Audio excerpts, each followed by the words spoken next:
बिस्मिल्लाहिर्रहमानिर्रहीम अस्सलाम वालेकुम। वो औरत जिसने एक मिस्री आलिम को लाजवाब कर दिया।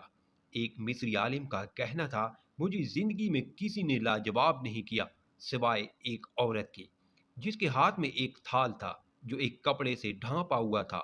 मैंने उससे पूछा, थाल में क्या चीज़ है? वो बोली, अगर ये बताना होता तो फिर ढांपने की क्या जरूरत थी। पास उसने मुझे शर्मिंदा कर डाला। ये एक दिन का हकीमाना कौल नहीं, बल्कि सारी जिंदगी की दनाई की बात है। कोई भी चीज छुपी हुई हो तो उसके इंकशाफ की कोशिश ना करो। किसी भी शख्स का दूसरा चेहरा तलाश करने की कोशिश ना करें। खा आपको यकीन हो कि वो बुरा है, यही काफी है कि उसने तुम्हारा एहतराम किया और अपना बेहतर चेहरा तुम्हारे सामने पेश किया। बस इसी पर इक्तफा करो। अल्लाह ताला दुनिया और आखिरत में हमारी पर्दापोशी फरमाए।